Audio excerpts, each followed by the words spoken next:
Greetings, this is the long overdue hidden mechanics, hidden things you should know, annoying bug video. Now, I make this every couple of months, and a lot of the stuff are just me repeating myself. But I repeat myself because most new players need to know and they don't know. So let's get started. So the most mind-breaking bug or thing that they haven't fixed in the game so far, that 90% of you guys will not have known. Even veteran players I know make this mistake. The copy function is dog shit. I copy, I paste. It makes completely new combinations of covenants. It does not copy over your plan unless it's the only plan you have. It's the only pieces you have. So both of these are not the plans. So what the copy function does is it copies over the covenants and fills it in with what the AI system, what the game thinks should be the covenant, but not your actual covenant pieces. So if you have ever used the copy function to copy a team off of D-Tide, or if you ever use the copy function to copy your team and rebuild it or make a new team, that team is weaker than usual because it's not your real covenant pieces. How do you avoid this? You make sure the only pieces you have are of that covenant, like I do for my life drain set. I only have one piece of each part, so it will force to pick it.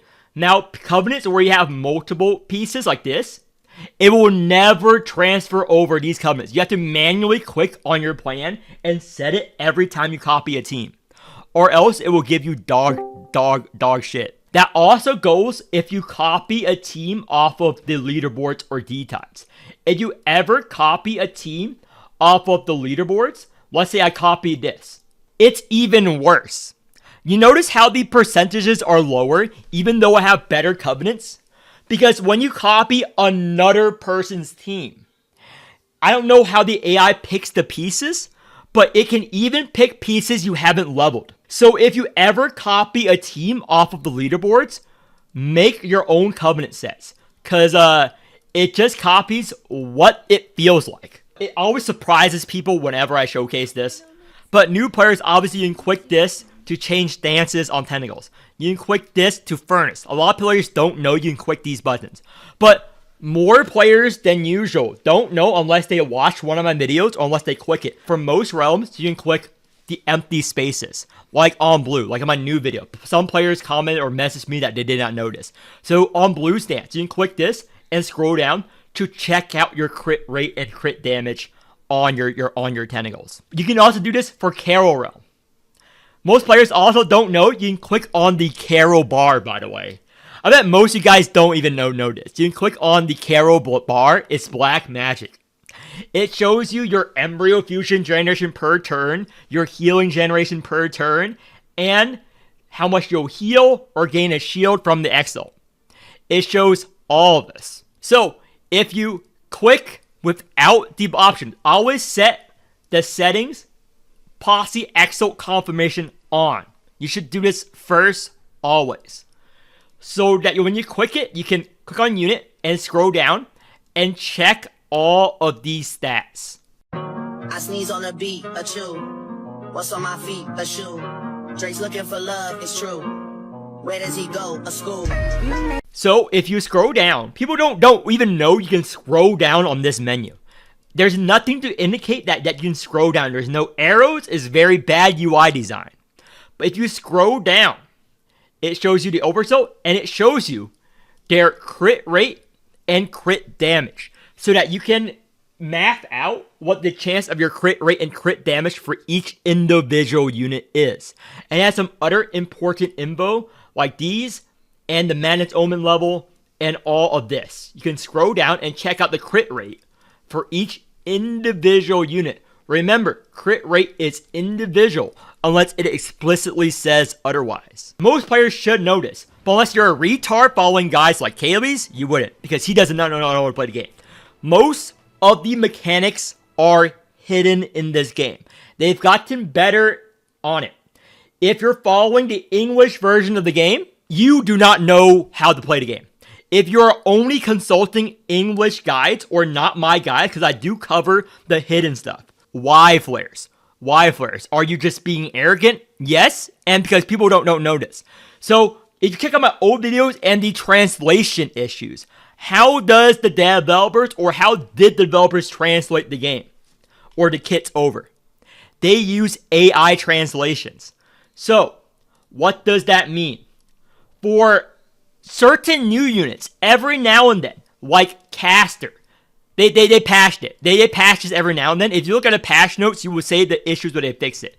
So anytime there's a particularly long text in English, the text gets cut off. Like it doesn't even show. It shows on the cards, but not on the Enlighten effect and not on the Talent effect.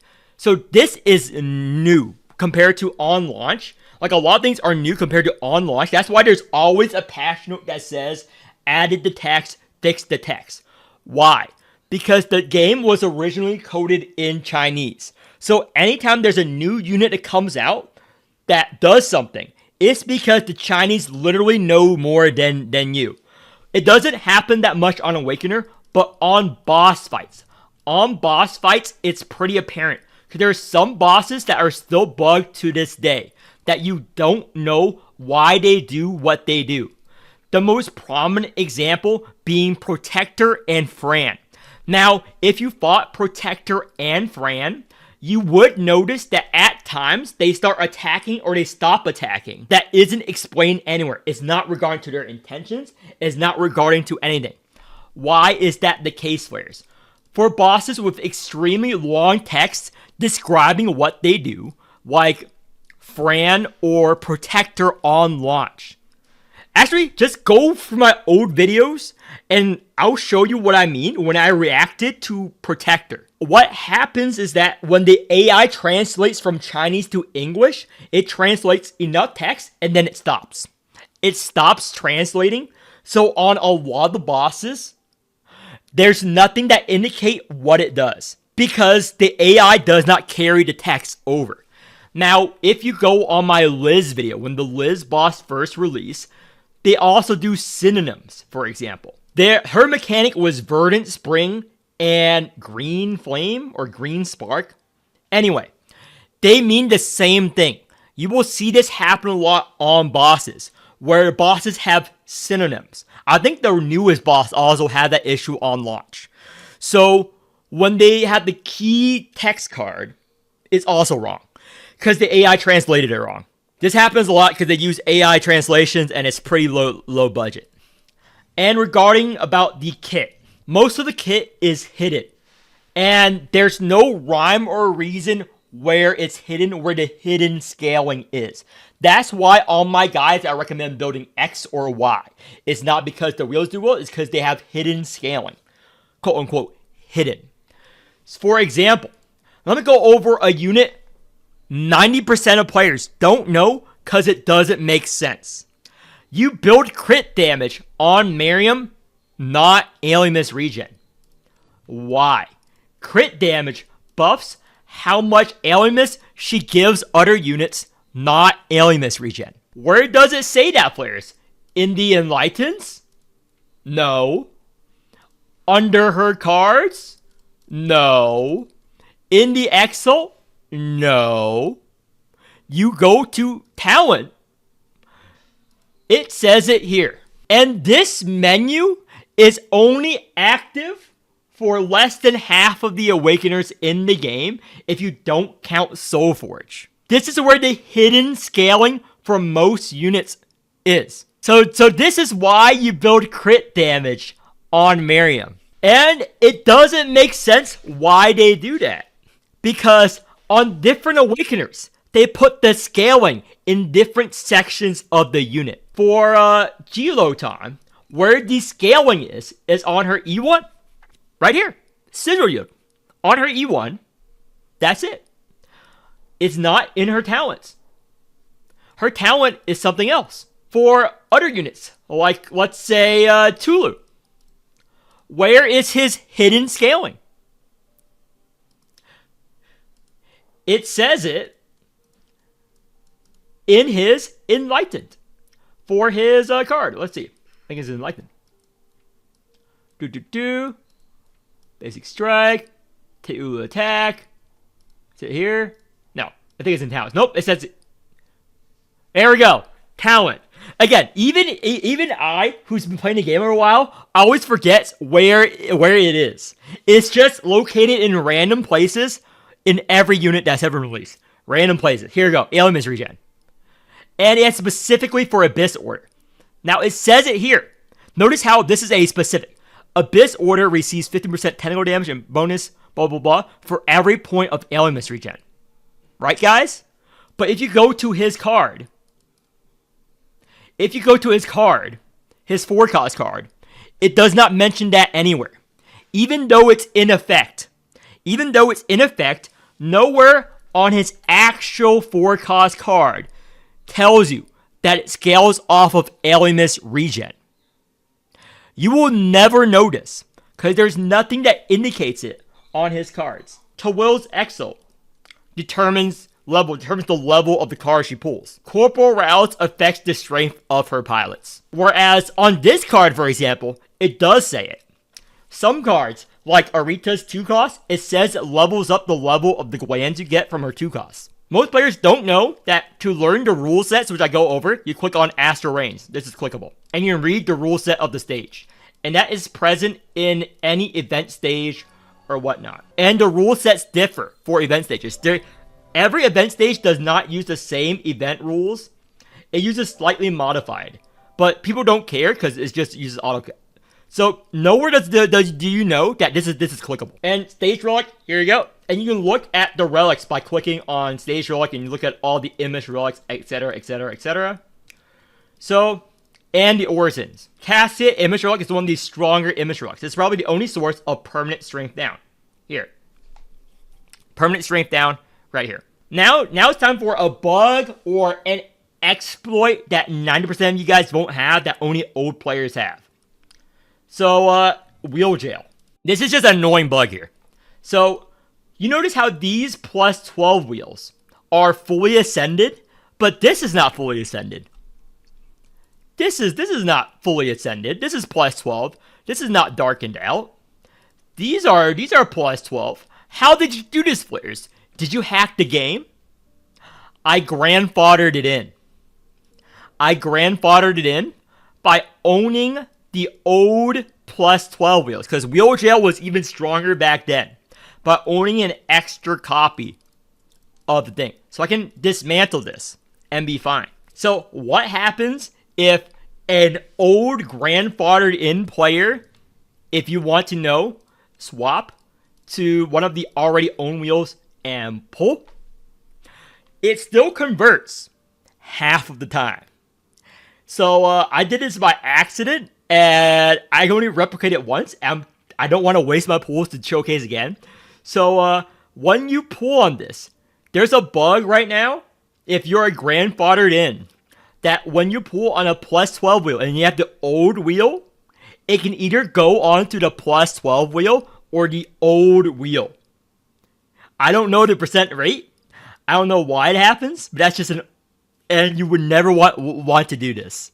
But yeah, it's annoying, but that's a grandfathered in bug. There's another Carol Realm trick, or not a trick, but you should know this. I showcases a bunch of D-types, and every person I coach was like, I didn't know this. Like, 100% of the people I've coached does not know this for some reason. I don't know why. You know that, like, before you end a battle, you typically want to feed a baby to get Alimus on Awakeners for the next battle, right? What people don't know is that if you don't get rid of the babies, what happens to them? If you kill everything and end the exploration, the babies get Convertus into Furnace. So, end of chapter packages. You don't want to, if you're poor, you don't want to push hard mode or story chapters ASAP. You want to wait until you have money to buy the time-limited FOMO chapters. When you complete a chapter, there's a FOMO package where you have to buy within like 2 days. That is the best value per your buck packages in the game. but it has a 2-day exploration rate. Once it's gone, you can never get it again. It's very annoying, but yeah, if you don't have the money, do not finish a story chapter. Oh yeah, another thing where you can add whale carries. You can add whale carries without, this is a new thing that's been shown to me, but I don't really use it, I don't really borrow that much. So if you do this, and it was here, favorite. Yeah, you click on favorite, on borrow, you type in the UID of the whale, which is me or some other unit, and you can search them, and you can add them, and then you can click mutual, and then you can set favorite. After you search them on the search bar, and that will let you borrow their unit without them adding you back. Another thing is that people don't buy Posies, even though it says it. I did mention this in R2 rules. In R2 rules, every Posie you own, you get 1% stronger. Where does it say that? It's hidden all the way here. Yeah, it's pretty hidden. Archive mark. For every esoteric research or cold research 1, increase it by 1%. So every Posie you own up to 50 increases the strength of your team and your relics by 1%. So in case you're wondering why my relics, again, I did it on my Pikmin video. On my Pikmin video, I showcase it. You're wondering why the values are higher? Because I have more Posies, I have more account level than you. It buffs the relics. That's why some relics, which are not buffed by numbers, like let's say this, is good across all investment levels. These relics are not affected, but relics like this, which heals or gains you strength, is affected by how many Posies you own and what your account level is. That is relatively hidden. Now, where do you see your stat on that besides counting? You go to team lineup, team info. Yeah, I bet you didn't know you can click on team info. Did you? No one clicks here. You go here. It's under for forbidden lore. Cause it's secret tech. Yeah, these stuff are hidden throughout everything, and you can also click this to click on how useless realm mastery is. It's so bad. It's so bad scaling. You don't have to be a fucking rocket scientist to know how bad this is. So all these are pretty simple. I think you guys know this. Oh yeah, never do this. This is all useless. This is all relatively bad. So this is the Ardent Journey. This is new. This is new. So the daily windup. After you finish going through all of these stories with this gimmick, you can go to library or records, and you can use it to unlock the music and phonographs. This is like a minor tip, and you get some extra silver here. A lot of people just make the mistake of this. Save up this. How come I'm high level without spending as much as other players? There are best in slot events. If you're using your Menofin on garbage events, technically you're inting your account in the long term. You have to spend more to level up in the long term as opposed to meta players. Like, if you were to use it on this event, for example. This is a garbage event. Never spend it on this event. You either want to spend it on the lottery event, which are these lottery events, which are infinitely refreshing and the best value, or on the actual best event on the game when it reruns, the 24 event. The 24 event is the best event in the game, period, for any player. That's what I saved this for. Why is the 24 event the best event in the game for players? It is the only event in the game that refunds you Menofin. This is why the 24 event is broken and why they rarely rerun it. This, Venuous Doctrine. This is the only event in the game that refunds you Menofin. So you can get more EXP for your value. You can get more resources for the value. It's not a lot, but it's best. So this is most efficient. So it's like you have 20% more energy or whatever the percentage is. It's the best event in the game because of this.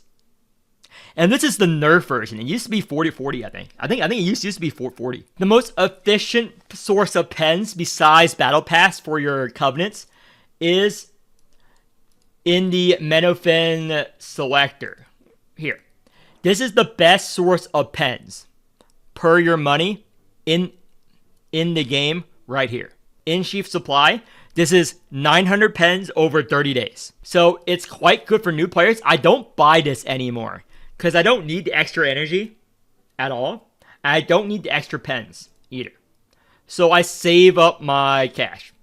But if you're a new player, this is decent. How do you get more pens? So do covenants. Let me make a random shit. Enhance.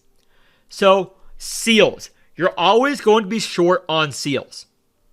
So click on this, and you can transform any paper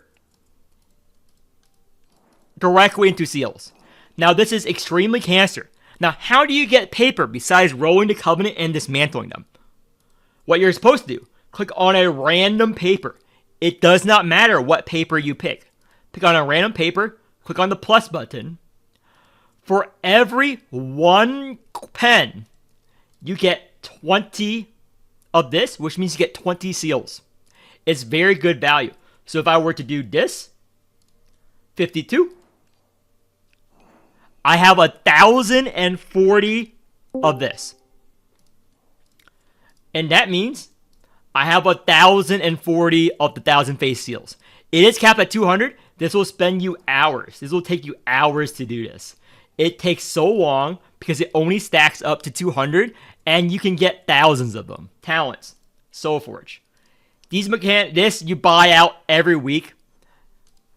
Efficiently, most players that they're dog shit will tell you to convert gold into dream shards. Don't do this. Don't do this unless you're really desperate.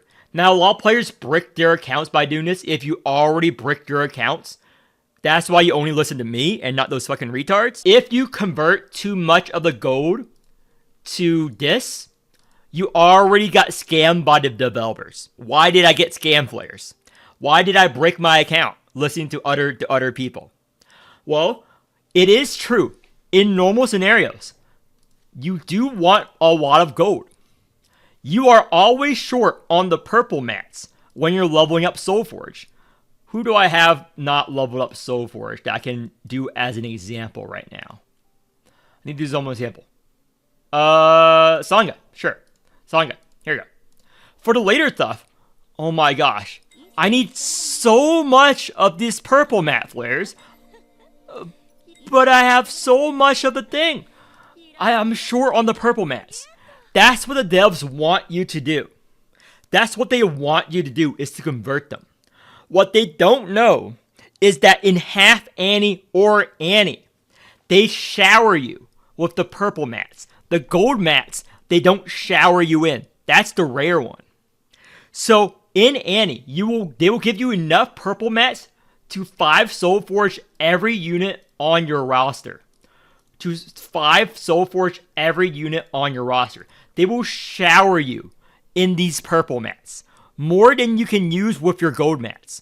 So then you're going to be gatekept by time in the gold mats. So if you're patient, you wait for Annie or Half Annie, where they shower you with this. I think I got 2 to like 5,000. I got a lot of these gold. How much purple mats did you older players have during the last Annie event? It was like thousands. If you were doing the event, you got like thousands and thousands of this. Normally, again, you get like 100 every 2 weeks right now. Every 2 weeks, if you buy from the shop, you get 100. For Annie and Half Annie, you literally get thousands of these purple mats. So it's just a waiting game for Annie. A lot of players waste time every day by just buying. So most of you guys are a little bit retarded. I know 90% of you watching this video right now don't notice. Most of you guys are all retarded, wasting your time. Most of you guys are doing this, right? You're purchasing like this. Click purchase. You scroll down. Click purchase. You do this. Click purchase. Most of you guys are wasting seconds of your life. What it saves. So the first time you click purchase all, everything is going to be check marked. And you don't want that. And you're dissuaded. and you're dissuaded. Oh, I don't want to buy everything. That's too much money. No. If you remove the check marks to only the stuff you want, it remembers. So now every day you can just click done. You don't have to manually select if you don't want to buy everything. Just click purchase all, uncheck mark the stuff you don't want, and it will remember every day. E-cogs. If you're a bad player like Kaylee, or if you're retarded, 5 out of 5, right? You can only stack up to 5. That is true. And you refresh 1 e-cog a day. Now, if you're retarded, you can save up e-cog. Because every month, when this refreshes, this also refresh. And buying it from here, you can stack e-cog above 5. So if you're super retarded and there's a very hard stage, I guess you just save up 100 e-cogs if you're playing one of Kaylee's comps. Now, a lot of you guys will notice that I mentioned this in my beginner video too. You don't need G Ramona. G Ramona is a niche pick. 90% of the time, you're going to use base Ramona. Why is this the case? I mentioned this in every video that anyone asked this question. Because in the end game mode, it is a dumbass decision by developers. Everyone can agree that. It's a dumbass decision by developers. You can only use one. You can only use one of them. If you use G Ramona, you cannot use base Ramona in D-Tide. This is very annoying. Unlike other units like G versions, they count as different units. There we go. I cleared on G Ramona. Now I cannot use base Ramona either. In the endgame mode. Base Ramona is good enough. Getting G Ramona does not open up another team. You either use one or the other. So for most players, it's not worth getting the 60 standard pools for a G Ramona as opposed to progressing in wheel jail or grabbing more and more units. Most players, unless you're very advanced in the game, she is good on a few end game comps. But base Ramona is easier to use, and you're going to use one anyway. What people should know after playing is DR is fake, crit rate is fake. What I mean by that, it's all seeded.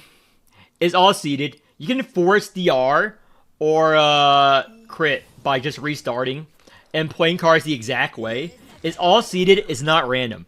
So if you play cards in a different order, it can change whether a card crits or not, or whether you proc DR or not. So it's all seeded differently. And I have a conspiracy theory because I coach enough players. I coached like dozens of players over hundreds of hours. Now, this is not confirmed. I have no way to prove it. But I have a sneaking suspicion that DR is fake, and it scales based on like a hidden heat meter.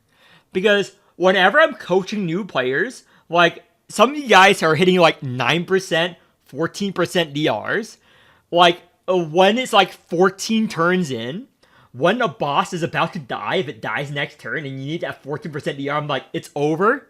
It has happened so many times, these hype moments, that I think there's like a heat meter where it auto procs DR guaranteed, even though the DR percent is low, in order to get you guys to keep playing the game and to, you know, oh my gosh, that DR proc was so amazing. It happens way too often across all my coaching streams. Those guys who have been there on my coaching streams know how often this happens.